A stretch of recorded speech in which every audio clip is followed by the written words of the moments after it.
இன்னைக்கு வீடியோவில் பார்த்தீங்கன்னா நம்ம சூப்பர் ஹெல்தி, அது மட்டும் இல்லாமல் ரொம்ப டெலிஷியஸான அவகாடோ எக் சாண்ட்விச் தான் பார்க்க போகிறோம். ஸோ இது எப்படி பண்ண போகிறோம்னு சொல்கிறதுக்கு முன்னாடி இதில் இந்த சாண்ட்விச்சில் என்னெல்லாம் இருக்குது, it's packed with good fats ரொம்பவே தேவை. அது இல்லாமல் high quality protein and lot of nutrients. Avocado மெடிசனுங்க. ஸோ அதை நம்ம அப்படியே பீல் பண்ணி அதை நம்ம சாப்பிட்றதுக்கு நிறைய பேருக்கு அது இன்ட்ரெஸ்டிங்காக இருக்காது, பிடிக்கவே பிடிக்காது. முக்கால்வாசி குழந்தைங்களுக்கு பிடிக்கவே பிடிக்காது, ஏன் பெரியவங்களுக்கு கூட பிடிக்கவே பிடிக்காது. நான் இந்த ரெசிப்பியில் எப்படி நான் அவகாடோ யூஸ் பண்ணியிருக்கேன்னு பார்த்தீங்கன்னா, இந்த சாண்ட்விச் சாப்பிடும் போது அதில் அவகாடோ இருக்குதுன்னு கூட அவங்களால கண்டே பிடிக்க முடியாது. அது மட்டும் இல்லாமல் அந்த சாண்ட்விச் சாப்பிடும் போது ஒரு க்ரீம் ரிச்சாக சீஸி சாண்ட்விச் சாப்பிட்ற மாதிரி ஃபீல் பண்ணுவாங்க. அவ்வளோ டேஸ்டியாக இருக்கும், நல்லா ருசித்து எந்த ஏஜ் குரூப்பாக இருந்தாலும் சாப்பிடுவாங்க. ஸோ இந்த சாண்ட்விச் பார்த்தீங்கன்னா இட்ஸ் வெரி டேஸ்டி அண்ட் டெலிஷியஸ்ன்னு மட்டும் சொல்ல முடியாது.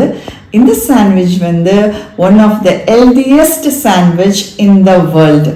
ஸோ இது best for breakfast and snacks. So let's get started.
watching this video.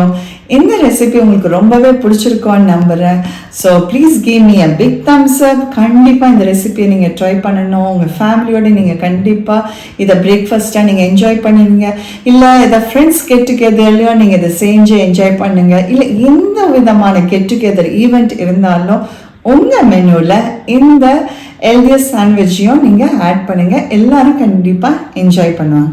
ஏன்னா இந்த சாண்ட்விச் வந்து ரொம்ப டேஸ்டி டெலிஷியஸ் மட்டும் கிடையாதுங்க, அது healthiest sandwich in the world. ஆமாம். ஸோ அதனால நீங்கள் ஆட் பண்ணி ஆகணும். ஓகேங்களா? So please don't forget to subscribe to my channel, which means a lot to me.